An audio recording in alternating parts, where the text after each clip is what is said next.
Okay. We continue now with chapter 5. And chapter 5 is, just for short, Black-Scholes.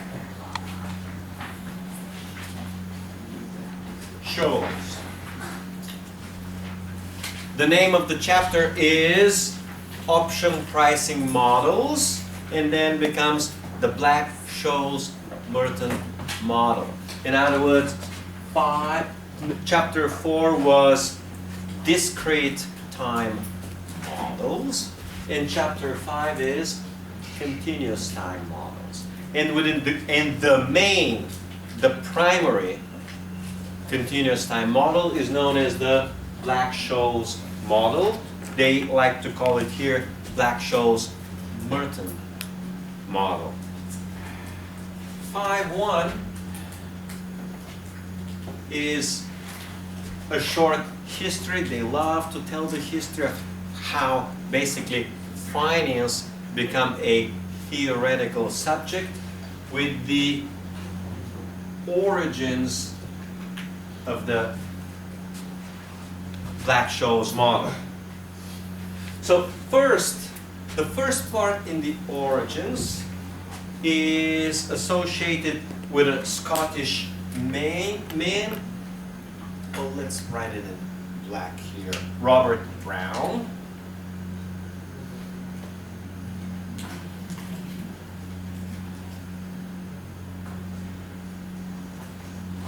Which observed little particles, how they spread out in water, and he concluded that he could use basic laws of mechanics. He added up some laws of probabilities that these will behave and they will float in the water randomly.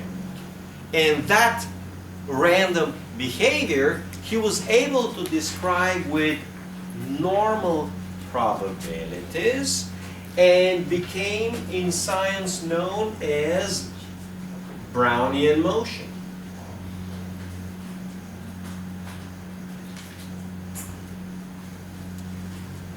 And Brownian motion turns out to be describing very well the behavior of market prices.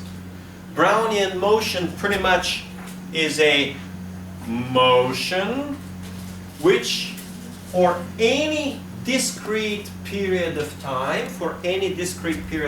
think of it as 1 second. Come on, guys. All right? As 1 second, it's got a chance of going, let's say, to the up or to down. I mean, it's the same as going left and going right. Okay, so it can go left, it can go right, it can go up, and it can go down. It can go forward or it can go backward with the same probability. The up and down is when you have only one-dimensional move, okay? It's a 1D. Then you have up, down, and left, right, if the motion is in 2 dimensions, okay? You can go left, right, and up and down. Or it could be up, down, left, right, and forward and backward if it's in 3 dimensions. So he described mechanistically how things will float, pollen will float in water, which is 3-dimensional. In finance, we have only for the stock a simple 1-dimensional movement. The dimension is time, and it can just go up and down. The next thing that he observed was with Brownian motion that as you start shrinking and shrinking, you get exactly this normal distribution. that normal distribution had these properties, and that over time, normal distribution will give you these probabilities. It's very difficult to draw, but if that's the dimension, so you can have a normal distribution over here if it's, let's say, within 1 second.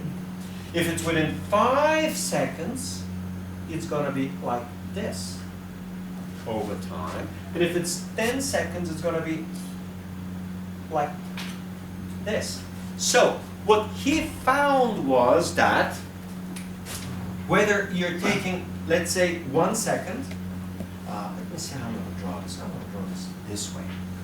If it's after 1 second, the distribution will be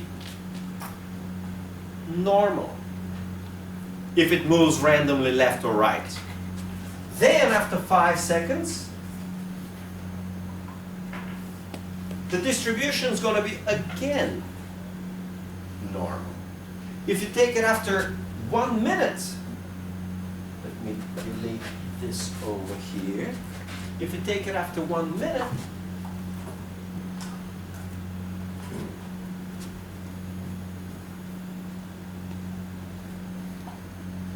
the distribution is again normal. And it turns out, because from second to second the movements are random, turns out that after 1 second you expect it to be on average in the same direction. In other words, we got a stock price which currently is 100. After 1 second you still expect it to be 100. After 1 minute you still expect it to be 100. After 1 hour you expect it still to be 100. And after 1 week you expect it to be 100. After 1 month you expect. So when you have purely random moves on the upside and on the downside, you still have the same expectation, but the variance will be different. So after 1 second, variance, which is sigma squared if it's 1 unit. After 5 periods, sigma squared is going to be 5. The variance is going to be 5. And after 50 periods, sigma squared is going to be 50. Turns out that this is a beautiful property of normal distributions. When you add a normal distribution with a normal distribution with expectation of 0, the total has the sum of the variances of each. So if each day has a variance of 1, for 3 days the variance is going to be 3, and for 30 days the variance is going to be 30. This is a simple, basic property of normal distributions. Okay, and that Brownian motion is what Robert Brown did back in the old days. It's got to be about 200 years ago. They got it in 1820. Brownian motion. Brownian motion is known as, in general, a stochastic process.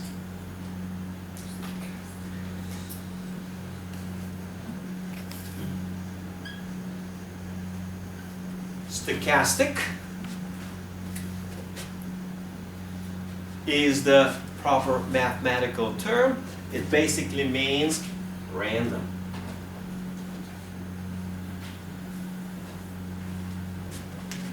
And stochastic process is a random variable observed over time. So I got a particular random variable, like the temperature like the temperature, okay, could be 28, could be 9, okay? And over time, you observe what's the temperature at 9 o'clock, what's the temperature at 10 o'clock, what's the temperature at 11 o'clock, what's the temperature at 12 o'clock, and so on, 23, 24, okay? And then again at 0. So you got a particular variable. It could be the temperature. And as you observe this variable over time, it's called a process. Okay, the temperature is going to be rising up until maybe 2, 3 o'clock. It's going to be falling a little bit. It's going to be rising. So it may have some cycles, it may not have cycles, okay? It may be dependent, it may be independent. Anyway, as long as you're looking at a random variable, over time, it becomes a stochastic process, okay? Stochastic process will be a very simple example. A random variable is number of people in a shopping mall. People come in, the number of people increases. People leaving, the number of people decreases. So it could go 3, 5, 7, 20, you know, it's going to increase up until a certain time, it's going to go down. Of course, people are coming randomly, and of course, people are leaving randomly. So overall, the number of people in the shopping mall is completely random. It's a stochastic process. Example where this is more important is the number of cars on a parking lot. You got 100 spaces and cars coming in and cars going out, okay? And you want to see what is the behavior of number of cars in the parking lot. And the parking lot's got a capacity of 200 cars. You want to see what is the chance or probability that you're going to hit the 200, meaning that the parking lot's going to be full, okay?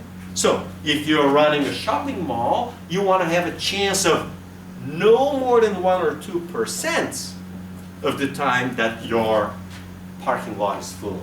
You want to keep it at least 95 to 98% of the time that the parking lot still has a few more spaces for a few more customers, okay? So these are all examples of stochastic processes, okay?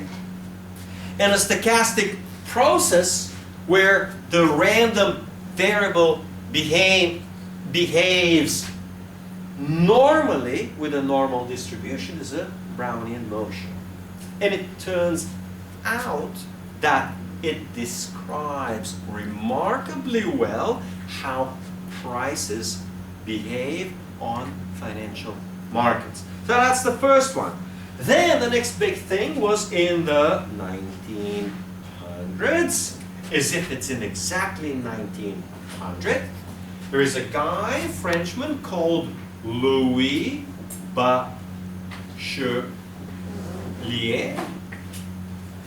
And here is a nice little controversy, something where, you know, the textbook, if you look on the page 127, and it's right there at the very first paragraph, you'll see it on the 7th line, where it says, Louis Bachelier wrote his dissertation on the pricing of options, where? In the Paris market. So, Louis Bachelier in 1900 says options in the Paris market.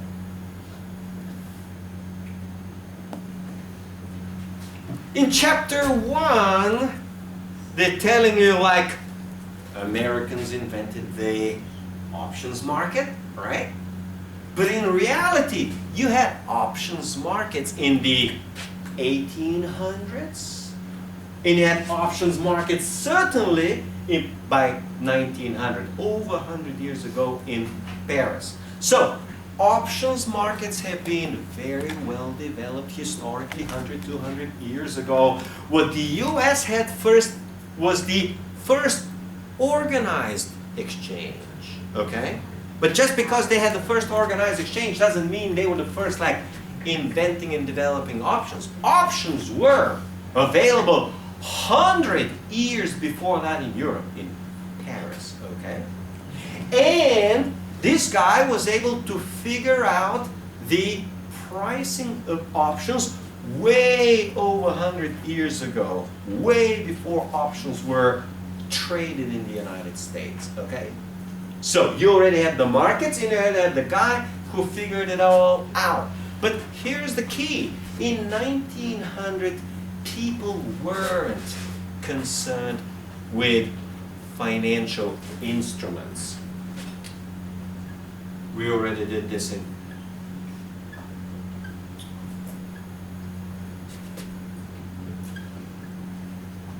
financial instruments were considered fake. They were considered bogus. A financial instrument is a promise. Who would ever want to trade on a promise? Okay? People back in the old days did not trust the financial system and didn't trust financial instruments. They know that most of the times investors would lose by investing in financial instruments. So back in the old days, financial instruments were considered a worthless exercise. It was a worthless endeavor. So when the guy did it, he was extraordinarily novel, but his idea was, back in his old days, rejected. It was not well understood. People did not understand the value of the option stuff because they did not understand, and they say they did not appreciate that it was a financial instrument. Oh, option is a financial instrument. Well, why would you want to invest in an option? What's the value of an option, okay? It's just a paper promise. And if it's a paper promise, it basically was disregarded. So, in a sense, today we consider this guy to be a genius. But back in his old days, he was not well understood to the point where it practically ruined his career. He did something 50, 100 years ahead of his time. Okay? So he was totally misunderstood.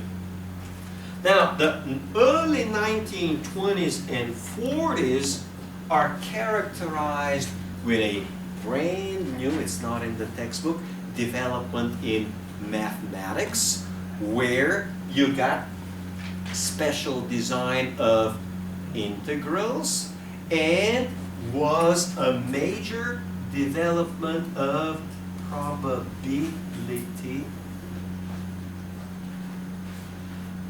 theory. So, the 20s, 30s, and 40s were a major development of modern mathematical probability theory. And probability theory is how a random variable behaves. And about a decade later, from the 30s to the 50s, was the major development of so-called stochastic theory. And stochastic theory is how a random variable behaves over time. And then we get to this guy named as Kiyoshi Ito.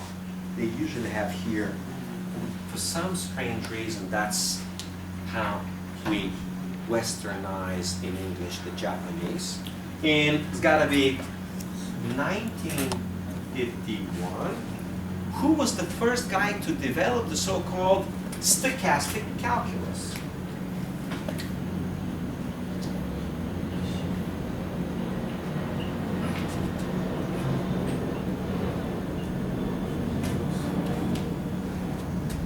And stochastic calculus is a calculus. In this particular case, it will have a straightforward differential equation. So it's just going to have a differential equation, like in calculus, you got a differential equation. But in the differential equation, you have a random variable. The random variable could be normally distributed or in some other way, okay? So he was the first to develop stochastic calculus based on Brownian motion. And if it's based, so stochastic calculus. If stochastic calculus is based on Brownian motion, it became known as Ito, based on his name, Ito's calculus, or Ito calculus. So he developed the field of stochastic calculus for Brownian motion, because Brownian motion is the easiest to work with. It's got only 2 parameters. Okay, normal distribution's got only 2 parameters. Is the easiest to work with, and turns out to be the most practical. In other words, applicable to many applications in the real world of engineering and mechanics. So Ito developed stochastic calculus for Brownian motion, which later on was noticed by, we're getting down to these 2 guys, Black and Fisher. Sorry, my mistake. Fisher, Black, and Myron-Scholes. Fisher, Black, and Myron-Scholes, or Scholes, they need to get rid of this one, no good anymore.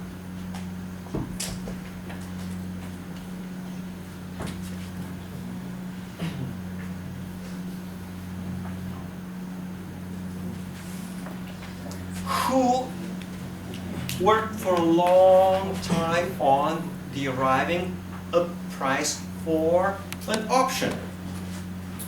And what they did to calculate was the capital asset pricing model. And they were able to derive the formula based entirely on the capital asset pricing model. But their real contribution was that they were able to derive it as a random variable based on stochastic calculus, or Ito.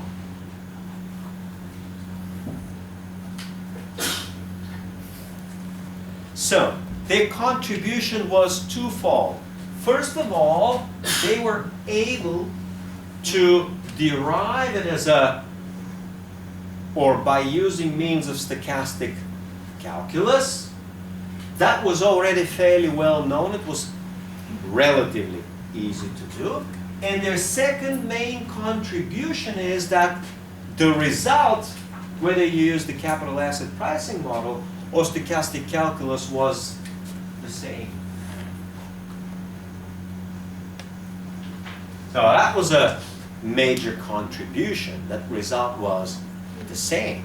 So essentially it confirmed that, if the capital asset pricing model is correct, if you assume the asset pricing model is correct, then by using strict pure mathematics, they essentially proved that stock markets, or essentially the underlying assets, must be behaving normally, or I'm going to say in a few minutes, lognormally. In other words, prices are purely random. So if the capital asset pricing model is true, then markets are relatively random. And they also, because of the equivalency of the 2 models, they also show the opposite. If the market is random and behaving randomly, they were able to derive the capital asset pricing model. So they were able to derive the equivalency of these 2 completely alternative models, okay? And in this way, they put the foundation of the so-called, which I discussed a while ago, continuous time finance, where everything that was known up to this point had to be rewritten in continuous time, and that was basically the job of Robert Merton.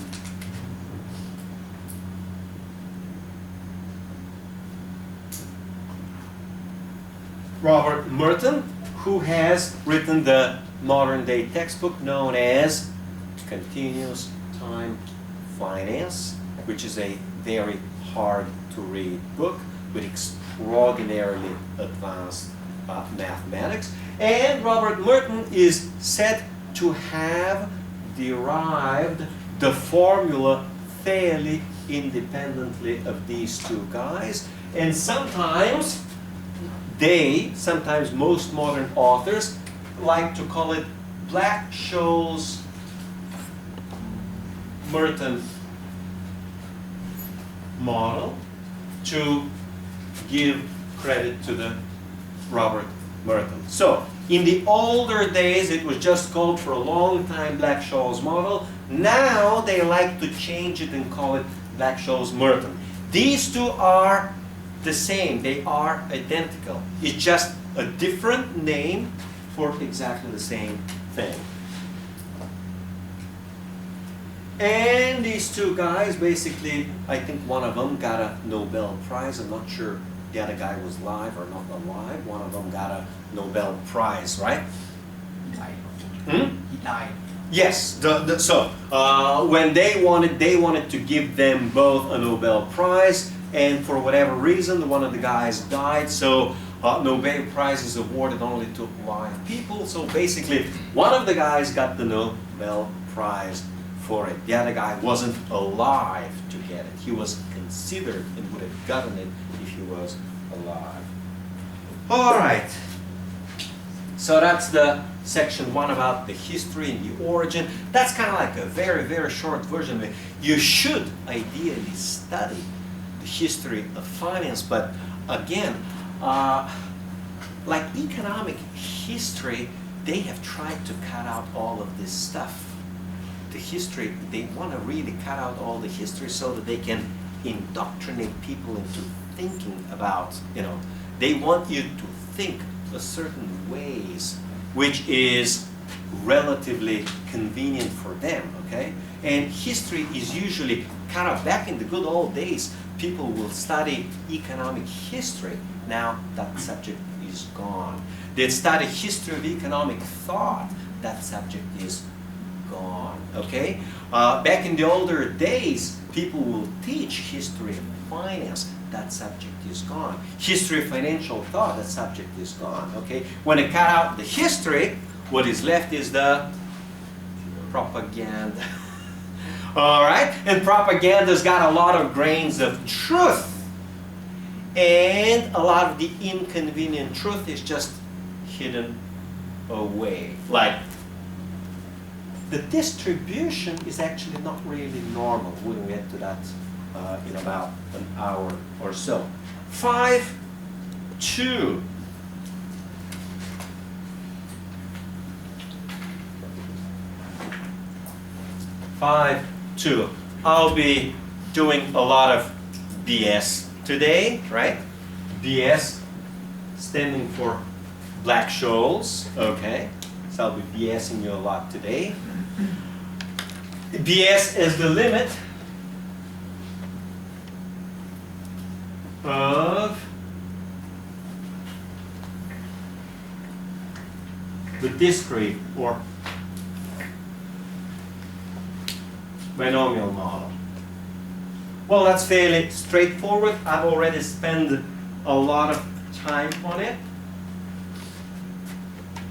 For the binomial model, for a given length of time, as you cut the period in the period to be shorter, in other words, the length of periods to approach 0, or the number of periods to rise to infinity, the binomial model converges to the Black-Scholes model, okay?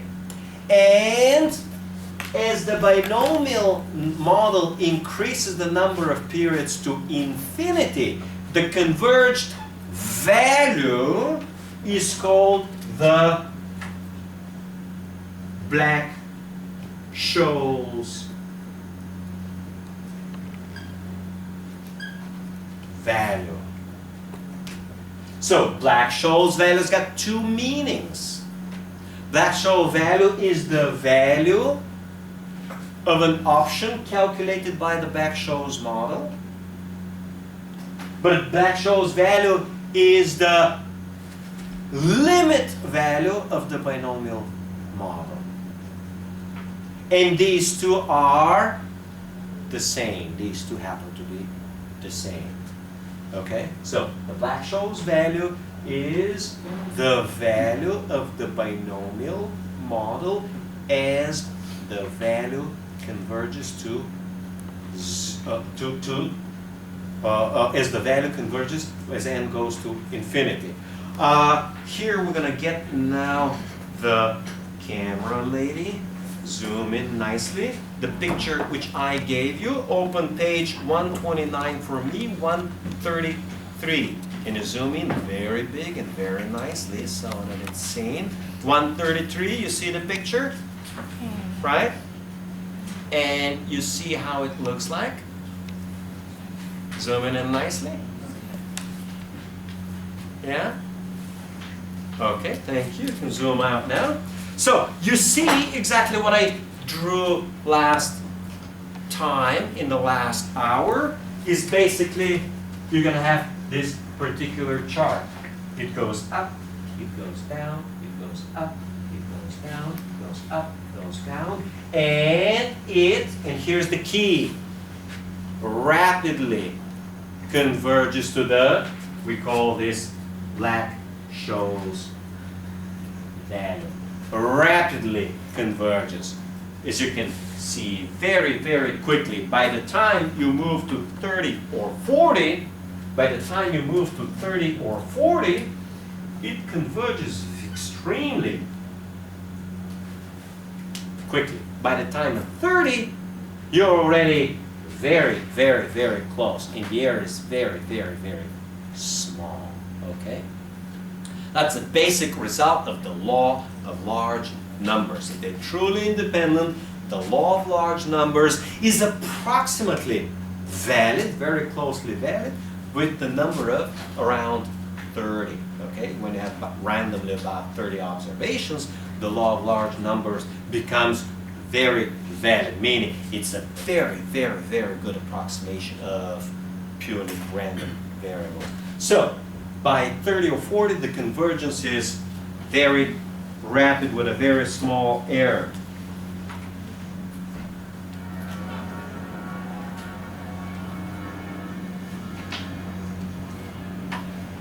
And they got this little thing called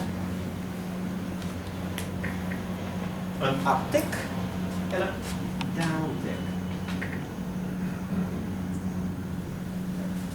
An uptick is simply the minimum value, the minimum difference with which an asset can trade upside, on the upside, and downtick is the minimum value on the downside. Let's say for a stock, the tick's going to be usually 1 cent. This basically means that if the stock trades at 55.93, it can go, the next trade could be no less than 55.94 or 55.92. So if it's 93, it can trade 93 or it can trade 94. All right, let's provide example with gold. Gold's tick is 10 cents. 10 cents as an example. So if gold trades at 2,075 and 60 cents, it will trade at either 20.7570. That's the smallest difference. It won't trade at 66, or it won't trade at 63, or it won't trade at 62. It's going to trade at 75.70, or it can trade at 20.7550. And the whole idea is that in modern markets, the upticks and downticks are extremely small, and for practical purposes, the upticks and downticks are so small that they approximate remarkably well continuous time. The other thing of modern markets is that for actively trading stocks and bonds, you may have in 1 second easily between 100 and 1,000 trades. In other words, in modern markets, every second you can have 50 or 100 or 500 trades. A different way of saying is that literally every millisecond you're going to have a trade. So modern markets with modernized computers are practically, for all practical purposes, can be considered to be in purely continuous time. Okay? And in continuous time, you cannot have, at least in modern financial theory, you do not have jumps. No. In other words, from one trade to the next, gold isn't going to jump $2 or $4 or $8. It's going to jump 10 cents. And then again 10 cents. And then again. In other words, you will have, instead of one large move of $5, you're most likely going to get 30 or 40 tiny little moves of 10 cents each. Now, each of them could be a millisecond, so that within 1 second, the market can possibly move $2 or $5 or $8. But this $5 move would actually be sliced in milliseconds, literally 10 or 20 cents apart. Okay, so that's very important. So the point that they're making it is in modern market, the upticks and downticks are so small as to accommodate continuous time, to approximate continuous time. And the trading speed is in milliseconds. In other words, every millisecond, every 100th or 1,000th of a second, you gotta trade, to the point that modern day electronically based markets very well, we can say, very well approximate continuous time. Okay. Part of section 2 or section 3 they got in here in the middle of nowhere is making the connections, logs, exponentials. Let's do a little bit. You should have done this a while ago in your first class, maybe.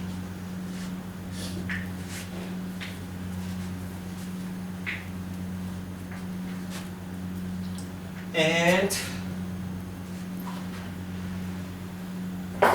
it's fairly simple. Suppose you got an annual interest rate.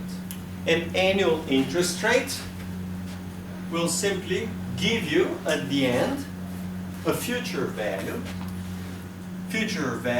of 1 plus R, let's just say for a $1, for a $1. That's, we're making the connection. The page is 130 on my book. In your book is when is it making the connection? Logs, exponentials, and finance. Which page? Page 136 for you guys. So page 136. this is the annual interest rate return. Let's say, I don't know, 8%. 8%. If 8% is compounded, hello guys, the blue shirt, okay? No fun, okay? I'm still trying to teach you good stuff. So, if 8% is compounded semi-annually, or twice per year, the way it's going to work is if it's, let me see how, okay? If it's one time, that's the formula. But if it's twice, you will have 1 plus, if it's twice, it's going to be r over 2, okay? So it's going to be half the return, and it's going to be to the power of 2. Right? You've studied this? Instead of compounding annually, you compound semi-annually. If you compound every 4 months, in other words, 3 times a year, this is for 2 times.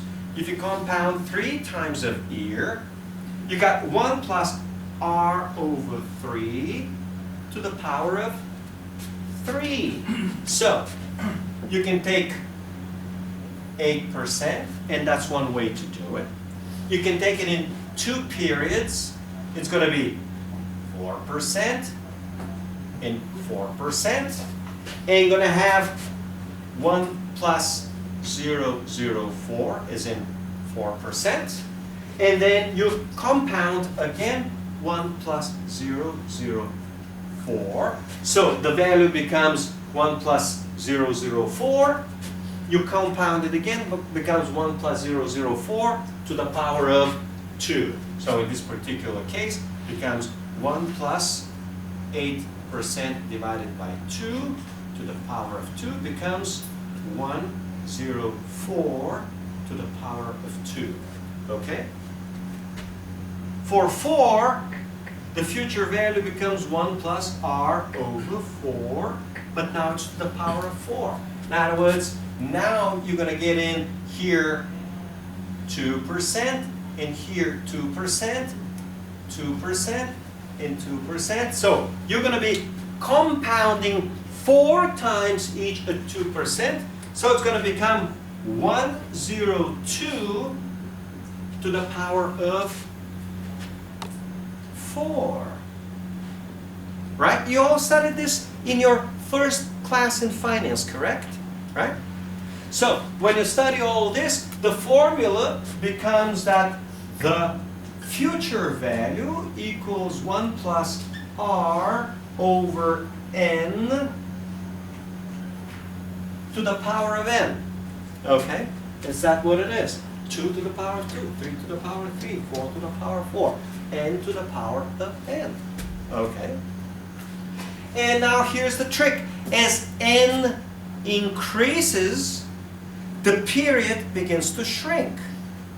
And the future value, as n approaches infinity, turns out to be what?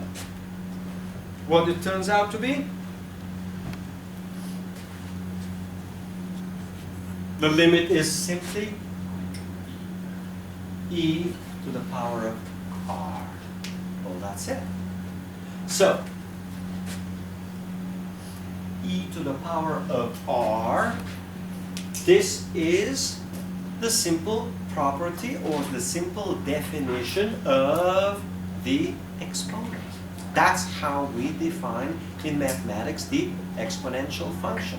The exponential function in mathematics is simply defined as the limit of 1 plus r over n to the power of n. That's the definition of the exponential function. So, if we want to convert let's do this over here.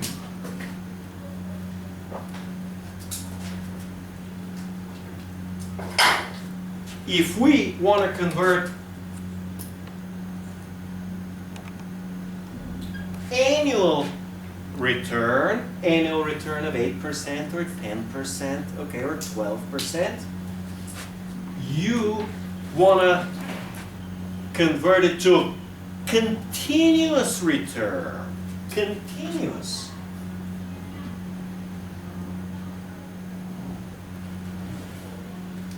So here we say that it's compounded twice a year. Here it's compounded 3 times a year. Here it's compounded 4 times a year. Okay, so it's compounded annually, semi-annually, quarterly, monthly, daily. It can be compounded every hour, every minute. As you approach and the period becomes smaller and smaller, we say that it's compounded continuously. Okay, R becomes, if the annual return is R, becomes natural log of R.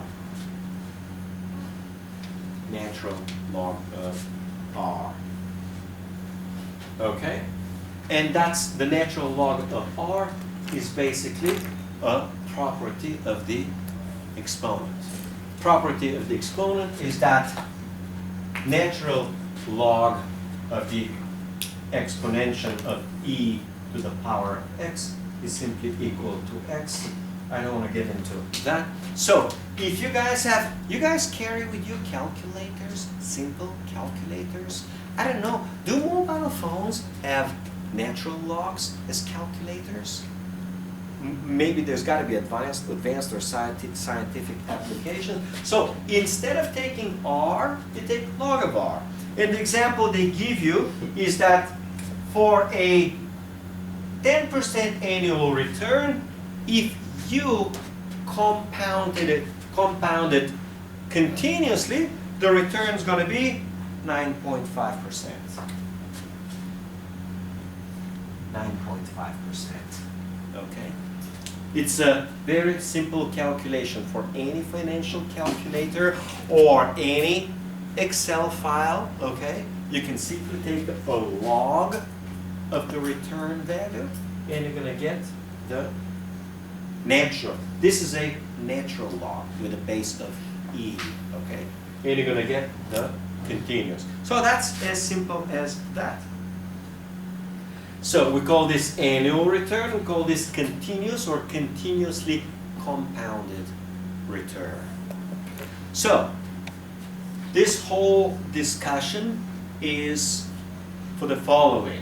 The Black-Scholes model works in continuous time and requires continuously compounded returns. So when you're given 10%, you always have to ask the question, what's 10%? Is 10% the annual return or is 10% the continuously compounded return? Okay? That's the important question to ask. Okay? So this works only with continuously, and that's a simple and easy conversion to make. Okay? So that's fairly it. Number 3, so section 1, section 2. Now we do 5, 3.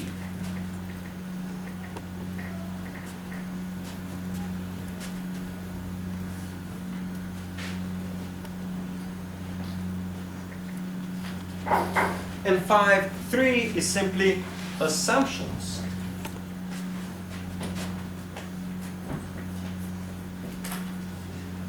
BS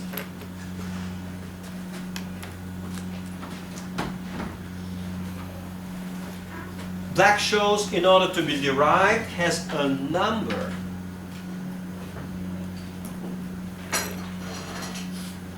of important assumptions.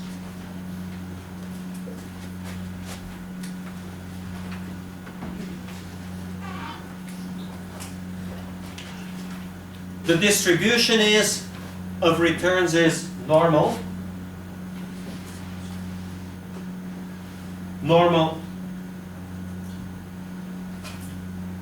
returns, but in order to fit our case, we say that the returns are, because we take the log, and because we're working in continuous time requires the log of this variable, we say that it's log normal.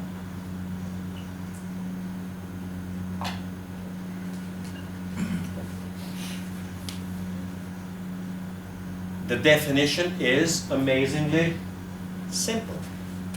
I just said it. If x is a normally distributed variable,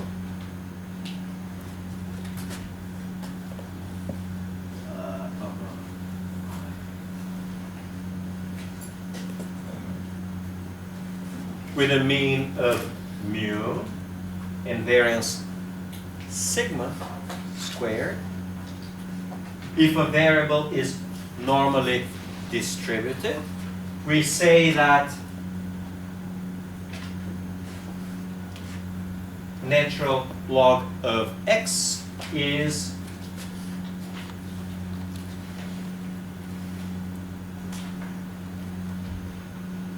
log normal, meaning log normally distributed. So a variable is log normally distributed when it is the log of a normally distributed variable. Okay? So that's the definition of log normal.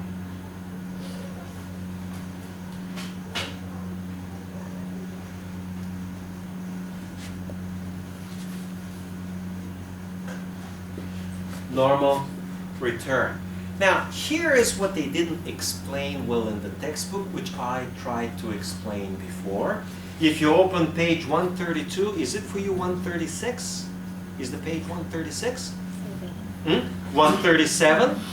It says stock prices behave, the key word is randomly. Randomly.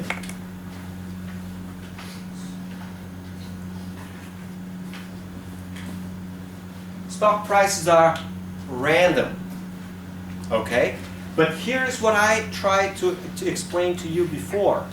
If they're random, that's not good enough. They have to be random and at the same time independent.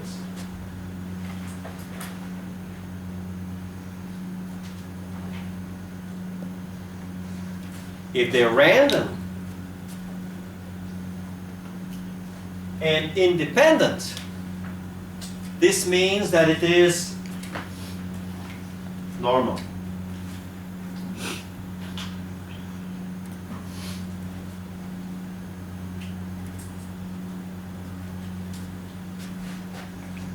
This is a basic application of probability theory. So what he is saying is the following. He's kind of like saying that stock prices behave randomly. Yes, that's true, but they're also independent. Independent means what happened over the past seconds will not affect what happens in the next 5 seconds.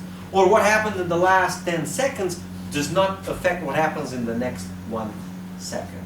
A different way of saying it is what's going to happen on the next step does not depend on what happened in the past. That's independent. Independent means independent of the past. So just because oil price has gone up 12 times in a row, it doesn't mean that the 13th time is going to go up. It may go up, it may go down. The chance will be, again, the same probability of, let's say, 50-50. Okay? So, what happened in the past in no way can tell you what's going to happen on the next step, meaning the next day, or the next hour, or the next week. Okay? Now, in other words, you can't use the past to predict the future. Well, that Independence is usually true or follows when the market is efficient.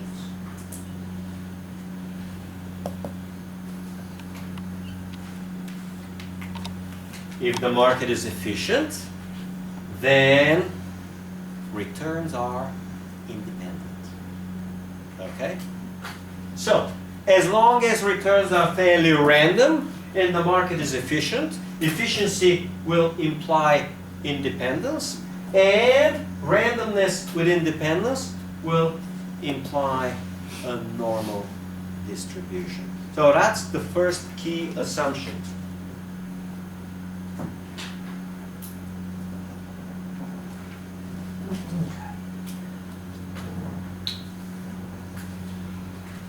What they like to say is that it is relatively consistent with reality. So lognormal distribution approximates fairly well reality. Also, lognormal distribution, because it takes a log, does not allow for stock prices to go negative. That's also an important piece. Okay, 5, 3, 2. So the first assumption is lognormal returns. The second assumption is constant risk-free rate. The model simply assumes that the risk-free rate is constant. That within the next 60 days of the life of the option, interest rate doesn't go up and interest rate doesn't go down. Here I can jump to the next lecture and pretty much tell you that the option, the value of the option changes very, very, very little when interest rates change. So if interest rates rise from 8 to 10%, which is a huge increase in the interest rate, the value of the option will change, the value of the call will increase very, very, very little. In other words, the option, the value of the option is not very sensitive to changes in interest rate. So this is a fairly safe assumption, okay? So if it's at 8%, let me just make up an example, the option is going to be worth 13.24. If it's 10%, the option is going to be worth 13.27. So it's not really a big deal if in a short period of time, like 2 months, the interest rate rises a lot, okay? For practical purposes, or cent or two, meaning less than a percentage, less than a milli-percentage is not a big deal at all, okay? So that's a fairly solid, fairly safe and reliable assumption. It's not going to get us in a lot of trouble.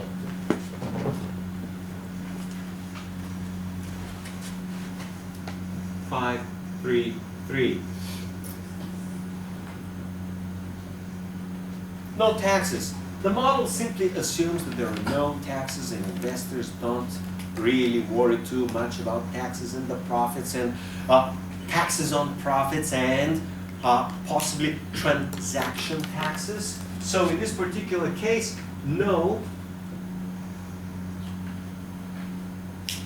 transaction costs. In other words, the model simply says, well, to calculate everything, we assume no transaction cost. In reality, transaction costs are so little. Maybe on one option, transaction cost for the major traders is going to be literally literally a cent or two, just a few cents. It's going to be so little that for all practical purposes, the transaction costs in the real world are negligible. They're not going to affect the value much. When people trade, they're not really concerned with the transaction cost and not really factoring in taxes. So that's a fairly safe assumption.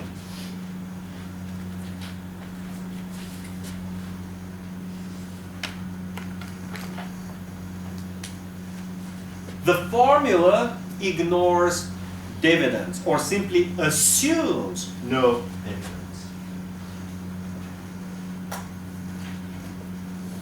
Assumes no dividends. In other words, you calculate everything as if there is no dividend. I'm going to come back later and say, well, if there is a dividend, we make a simple adjustment, as in the present value of the dividend. I'm going to get to that in a minute. And 535, what's the last assumption? Last one? Last one? European. European.